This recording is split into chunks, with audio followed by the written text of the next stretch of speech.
غریب نواز کے در پر ملک کے بڑے سیاسی لوگوں کی چادریں آنے کا سلسلہ بدستور جاری ہے۔ ہفتے کے روز 5 رجب کو اتر پردیش کے وزیر اعلیٰ اکھلیش یادو کی چادر غریب نواز کی مزار پر آئی۔ اکھلیش کی چادر اتر پردیش کے کھادی اور دیہی صنعتی صوبائی وزیر ریاض احمد نے پیش کی۔ ان کے ہمراہ سماجوادی پارٹی کے کئی کارکن بھی تھے۔ ریاض احمد اکھلیش کی چادر کو لے کر جنتی دروازے کے راستے آستانہ شریف گئے اور چادر پیش کرنے کے بعد انہوں نے ملک اور خاص کر اتر پردیش میں امن و امان اور ترقی و فلاح بہبودگی کے ساتھ ساتھ سماجوادی پارٹی کی کامیابی کی دعائیں کی۔ اس موقع پر عرس کے موقع پر اکھلیش یادو کا بھیجا گیا پیغام بھی پڑھ کر سنایا گیا۔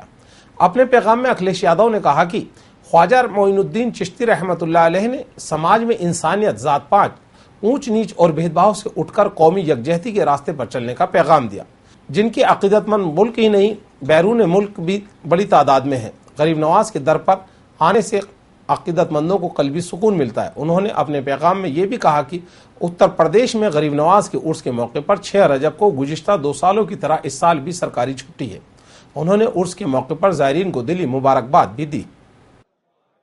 ہندوستان دشمنوں کی بد نظروں سے بچے، ہندوستان میں امن و امان قائم رہے، ہندوستان میں خوشحالی رہے، اور ہندوستان میں جو موجودہ حکومت ہے اللہ تعالیٰ انہیں سدبدھی دے تاکہ وہ کسانوں، مزدوروں، دبوں کچلوں کی طرف بھی دیکھنے کا کام کریں۔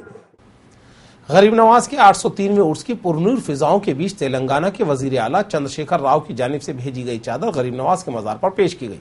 تلنگانہ سے آئے سیاسی لوگوں نے جنتی دروازے سے گزر کر چادر آستانہ شریف میں پیش کی اور ملک اور خاص کر تلنگانہ کی ترقی، خوشحالی اور امن و امان کی دعائیں کی۔ غورطلب ہے کہ تلنگانہ پہلے آندھرا پردیش کا حصہ تھا اور وہاں پر غریب نواز کے لاکھوں عقیدت مند رہتے ہیں۔ اس موقع پر کے چندرشیکھر راؤ کا عرس کے موقع پر بھیجا گیا پیغام بھی پڑھ کر سنایا گیا۔ منت کی پورا کرنے کے طور پہ ان کی طرف سے ایک چادر پیش کیا ہوں، غلاف پیش کیا ہوں حضرت خواجہ اجمیری کے دربار میں، اور بصد احترام عقیدت انہوں نے ہم دونوں کو یہاں بھیجا ہے، اور انہوں نے اعلان کیا ہے کہ تلنگانہ کے تمام زائرین کے لیے یہاں پر ایک رباط بنائی جائے گی، اور تلنگانہ حکومت کی طرف سے اس کے لیے 5 کروڑ روپے انہوں نے اعلان کر دیے ہیں۔ ہفتے کے روز ہی غریب نواز کی مزار پر جموں کشمیر کی health and medical development minister Asiya نتاش نے عرس میں شرکت کرتے ہوئے غریب نواز کے در پر حاضری دی اور چادر چڑھائی۔ آشیا چادر کو اپنے سر پر رکھ کر جنتی دروازے کے راستے آستانہ شریف میں داخل ہوئیں۔ چادر پیش کرنے کے بعد انہوں نے ملک اور خاص کر جموں کشمیر میں امن، سکون اور دہشت گردی کے خاتمے کی دعائیں کی۔ انہوں نے جموں کشمیر میں سیلاب سے تباہ ہوئے لوگوں کے لیے بھی دعائیں کی۔ انہیں زیارت خادم سید مقدس معینی نے کرائی۔ بعد زیارت ان کا چنری اڑا کر استقبال کیا گیا اور تبرک پیش کیا گیا۔ خواجہ صاحب کے 803ویں عرس میں ہفتے کے روز بہوجن سماج پارٹی کی قومی صدر اور اتر پردیش کی سابق وزیر اعلیٰ مایاوتی کی جانب سے بھیجی گئی چادر غریب نواز کی مزار پر چڑھائی گئی۔ مایاوتی کی چادر لے کر اتر پردیش کے ایم ایل اے اما شنکر رتنا آئے۔ ان کے ساتھ بہوجن سماج پارٹی کے مقامی کارکن، عہدیدار بھی تھے۔ اما شنکر رتنا جنتی دروازے سے آستانہ شریف میں گئے اور چادر پیش کرنے کے بعد انہوں نے ملک میں امن و امان اور بہوجن سماج پارٹی کی کامیابی کی دعائیں کی۔ اس موقع پر خدام حضرات کی جانب سے ان کا دستار بندی کر استقبال کیا گیا اور تبرک پیش کیا گیا۔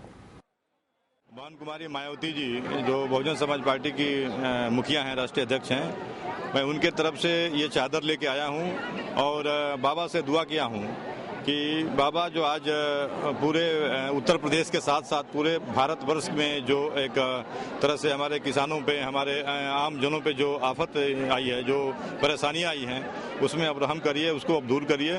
اس کے لیے میں آج یہاں بابا کے یہاں دعا کرنے آیا ہوں۔ غریب نواز نے ہندوستان میں آ کر اسلام کا پیغام دیا اور ان کی شخصیت سے متاثر ہو کر لاکھوں لوگ ان کے مرید بنے۔ ان کے چاہنے والے ہر طبقے میں ہیں۔ ایسا ہی ایک طبقہ کنروں کا ہے۔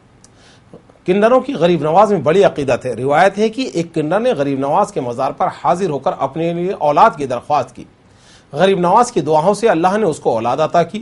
تبھی سے ہر سال عرس میں ہزاروں کنر ملک کے مختلف حصوں سے شرکت کرنے آتے ہیں۔ 5 رجب کو دلی، ممبئی اور احمد آباد سے آئے کنروں نے غریب نواز میں اپنی عقیدت اور محبت کا اظہار کرتے ہوئے محفل قوالی کا اہتمام کیا۔ بعد محفل قوالی انہوں نے جلوس کی شکل میں درگاہ جا کر پھول چادر پیش کی ہے۔ ساتھ ہی انہوں نے پھول چادر کے ساتھ 2.5 کلو چاندی کا کلش بھی پیش کیا۔ کنر اپنی چادر کے ساتھ یہ کلش اپنے سر پر رکھ کر بڑے ادب کے ساتھ درگاہ شریف میں داخل ہوئے اور جنتی دروازے سے آستانے شریف میں جا کر پیش کیا۔ پھول چادر اور کلش پیش کرنے کے بعد کنروں نے عرس میں آنے والے ہر شخص کی مرادیں پوری ہونے کی دعائیں کی۔ غریب نواز کے در پر حاضر ہونے کی خوشی ان کے چہروں سے خود بخود بیاں ہو رہی تھی۔ عرس کی پرنور فضاؤں کی درمیان فلمی اداکار علی خان نے بھی غریب نواز میں اپنی عقیدت اور محبت کا اظہار کرتے ہوئے درگاہ شریف میں حاضری دی اور عقیدت کے پھول و مخملی چادر پیش کر بالی ووڈ میں کامیابی اور ہندوستان کی ترقی کی دعائیں کی۔ انہیں زیارت خادم سید مختار علی نے کرائی۔ بھائی خواجہ کا کرم ہے کہ مجھے ہر سال بلاتے ہیں اور ہر انسان پہلے اپنے لیے مانگتا ہے، اپنے پریوار کے لیے مانگتا ہے، اپنے بچوں کے لیے مانگتا ہے، اس کے بعد اس ملک کے لیے مانگتا ہے کہ اس ملک میں امن اور شانتی قائم رہے، اور اللہ جتنے بھی یہاں پہ حاضرین ہیں ان کی دعائیں قبول ہو، ایسی میں خواجہ صاحب سے دعا کرنے آیا ہوں۔ ہندل والی سرکار کے در پر یوں تو درگاہ کمیٹی کی جانب سے صبح شام جو کہ دلیا کا لنگر اور دیگوں میں دیگ کا کھانا بن رہا ہے، لیکن کئی عقیدت مند اپنی حیثیت کے مطابق درگاہ شریف کے آس پاس خود کے ذاتی لنگر بھی کر رہے ہیں۔ موتی کٹلے میں بھی کئی زائرین ڈیرا جمائے ہوئے ہیں۔ ان زائرینوں نے بڑی تعداد میں عاشقان خواجہ کے لیے لنگر کا اہتمام کیا ہے۔ یہاں پر بریانی، زردہ اور تہاری وغیرہ لنگر کے طور پر تقسیم کیا جا رہا ہے۔ اجمیر میں لنگر کرنے کی خوشی زائرین کے چہرے سے خود بخود بیاں ہو رہی ہے تو لنگر لینے والے بھی اپنے آپ میں پھولے نہیں سما رہے ہیں۔ غریب نواز نے اجمیر آ کر صوفیزم کی شروعات کی۔ صوفیزم میں قوالی کا اہم مقام ہے۔ یہی سبب ہے کہ ملک اور دنیا بھر کے کئی قوال ان کے در پر آتے ہیں۔ 5 رجب کو مشہور قوال زاہد نازا نے بھی درگاہ شریف میں حاضری دی اور غریب نواز کی شان میں قوالیاں پیش کی، جنہیں سن کر زائرین لطف اندوز ہوئے۔ غور طلب ہے کہ زاہد نازا کے رشتہ دار عزیز نازا نے غریب نواز کے در پر مشہور قوالی خواجہ ہندل ولی ہو نگاہ کرم گا کر دنیا میں نام کمایا تھا۔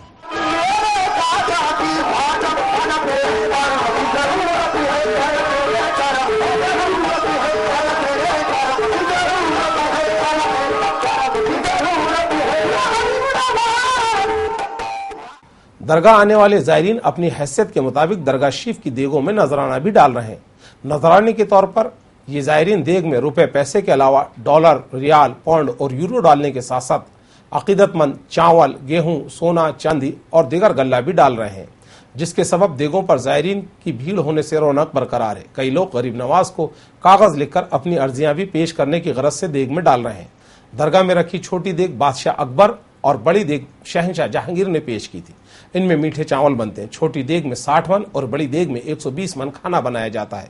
درگاہ شریف آنے والا تقریباً ہر شخص دیگوں کو دیکھنے اور اس میں نذرانہ ڈالنے ضرور جاتا ہے۔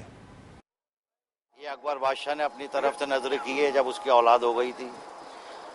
اس کے اندر 120 من میٹھا چاول بنتا ہے، وہ چھوٹی دیگ ہے، اس میں 60 من میٹھا چاول بنتا ہے۔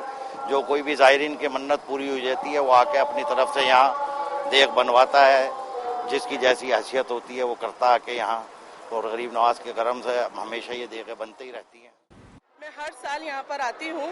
خواجہ صاحب نے مجھے بہت کچھ دیا ہے اس در سے، اور ہر بار آتی ہوں خالی ہاتھ نہیں آتی ہوں، اور ہر بار جہاں سے جاتی ہوں تو خواجہ صاحب مجھے ہر خوشخبری دیتے ہیں، میری ہر مصیبت دور ہوئی ہے، اور ہر چیز اتنا دیا ہے کہ میں بتا نہیں سکتی اور بیان نہیں سکتی، اور مجھے یہاں آ کے بہت سکون اور بہت خوشی ہوتی ہے۔ میں یہاں ہر سال آتی ہوں اور میں یہاں جو بھی منت مانگتی ہوں وہ ہمیشہ پوری ہوتی ہے۔ میں خواجہ صاحب کو بہت مانتی ہوں اور ان کی بہت بڑی دیوانی ہوں، ان کے وہاں آتی ہوں تو ہر منت میری ہمیشہ پوری ہوتی ہے۔ مجھے ماشاءاللہ اجمیر شریف آنے کا بہت الگ ہی لطف ہے۔ الحمدللہ میں خواجہ صاحب کی بہت چاہنے والی ہوں۔ میں چاہتی ہوں جلد بار بار ہم لوگ کو یہاں بلائے۔ ان کا دربار کا ایک الگ ہی فیض ہے، اور اللہ تعالیٰ ہر مومن مسلمان کو یہاں آنے کی نیک ہدایت عطا فرمائے۔ میں خواجہ صاحب کی سب سے بڑی دیوانی ہوں، اور ان سے بہت کچھ مجھے ان کے در سے بہت کچھ ملا ہے مجھے، اور ہمیشہ یہی چاہوں گی کہ یہاں آ کے سلامی دے کے جاؤں، اور خواجہ صاحب سے بس یہی مراد ہے میری کہ جو بھی دیں گے، جو بھی کچھ ملا ہے بس انہی سے ہے مجھے۔